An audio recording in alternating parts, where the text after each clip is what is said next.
दिनांक 14 मई 2026। भारत देश महान।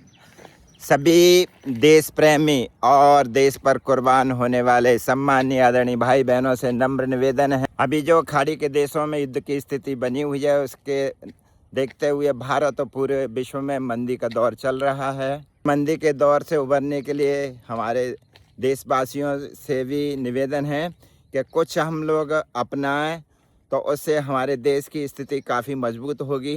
जैसे सबसे पहले सुबह उठते ही हम लोग जो चाय पीते हैं, कॉफ़ी पीते हैं, उसका पीना बंद कर दें। सबसे पहले आप लोग उठें और एक नींबू का काटें, कम से कम 2-3 गिलास पानी में डालकर उसको पिएं, तो उससे एनर्जी ड्रिंक भी मिलेगा।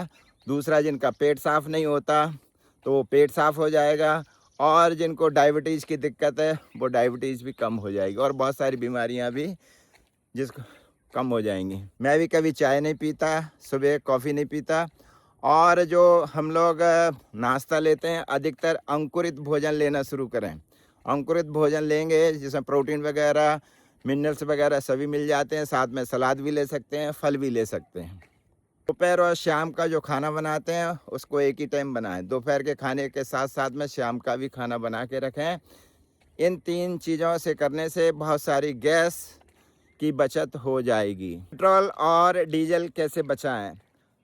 आप लोग जब भी जाएं, मार्केट जाएं, 2-3 किलोमीटर तो पैदल जाया करें। मैं भी करीब, मेरे यहाँ से बाड़ा करीब 5-6 किलोमीटर अधिकतर पैदल जाता हूँ।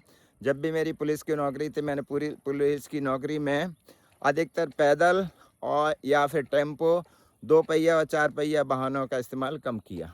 मॉर्निंग वॉक में 10 से 15 किलोमीटर नियमित जाता हूँ पैदल।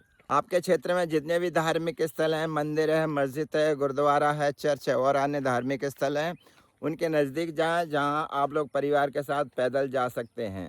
दूर ना जाएं, दूर जाएंगे तो पेट्रोल डीजल ज़्यादा खर्च होगा। 2 पहिया 4 पहिया से जाएंगे, इससे बहुत बचत होगी।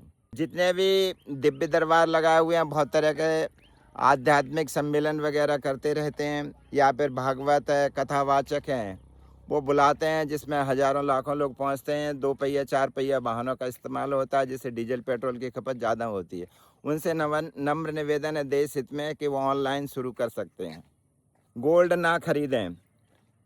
भारत विश्व का दूसरा आयात इंपोर्टर है, जो करीब 700 से लेके 1000 टन प्रत्येक वर्ष सोना विदेश से खरीदता है। जबकि भारत में 80 करोड़ लोग गरीब हैं और करीब 34 करोड़ से ज़्यादा लोग मध्यम वर्ग के हैं। यह लोग बहुत कम सोना खरीदते हैं और इनके पास ना के बराबर सोना होता है। सोने की इतनी खपत कहाँ जा रही है? सबसे ज़्यादा सोना खरीदा जाता है जो भ्रष्टाचारी लोग होते हैं, ब्लैक मनी होती है जिनके पास में, या रिश्वतखोर होते हैं, इनके पास अवैध संपत्ति होती है, उससे ही ये लोग सोना खरीदते हैं और ज़मीन भी खरीदते हैं, मकान भी खरीदते हैं, फ्लैट भी। जब भी इनके पास रेड पड़ती है, पकड़े जाते हैं, तो सबसे ज़्यादा सोना और ज़मीन के पेपर इनके पास में मिलते हैं। भारत सरकार से नम्र निवेदन है, जितने भी लॉकर्स हैं सभी को सीज कर दिया जाए और उनकी जांच की जाए। जैसे हम लोगों ने आपातकाल में नोटबंदी की थी, इसी तरह से सभी के लॉकर्स सीज कर दिए जाएं और उनकी जांच की जाए। अगर उनके खरीदा सही पाया जाता है उनको वापस किया जाए, नहीं तो देश हित में उनको जब्त कर लिया जाए। दूसरा, एक घोषणा कर दी जानी चाहिए कि जो भी अवैध संपत्ति, गोल्ड, जमीन जायदाद और कुछ पकड़वाएगा उसको 50% इनाम के तौर पर दिया जाएगा। बहू अपने सास ससुर के खिलाफ खड़ी है, भाई भाई के खिलाफ खड़ा है, बेटा पिता के खिलाफ खड़ा है, रिश्तेदार के खिलाफ खड़ा है, पड़ोसी के खिलाफ खड़ा है, जिससे बहुत सारा सोना और अवैध संपत्ति देश हित में आ जाएगी। जितने भी नेता हैं, चाहे लोकसभा राज्यसभा के हों या एमएलए हों या मंत्री हों, कोई भी हो, इनका polygraph test, narco test, lie detector कराया जाए, जिससे बहुत सारी संपत्ति इनके पास में जो भ्रष्टाचार की संपत्ति है वो देश हित में काम आ जाएगी।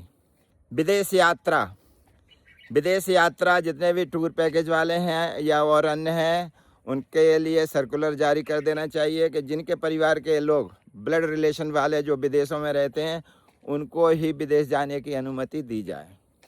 और बहुत सारी कंपनियां अपने जो प्रमोट करने के लिए विदेश यात्राएं अधिकतर कराती है, जिसमें थाईलैंड सबसे ज़्यादा, करीब 20 लाख लोग जो कंपनियां हैं उनको यात्रा कराती हैं, और स्विट्ज़रलैंड वगैरह।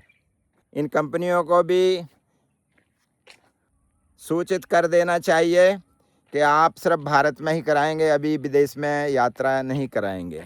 अगर इन चीज़ों को हम लोग अपनाएंगे तो देश हित में बहुत अच्छा होगा और हमारा देश इस आर्थिक मंदी से निकल पाएगा। जय हिंद, जय भारत। सभी स्वस्थ रहें, मस्त रहें और खुश रहें।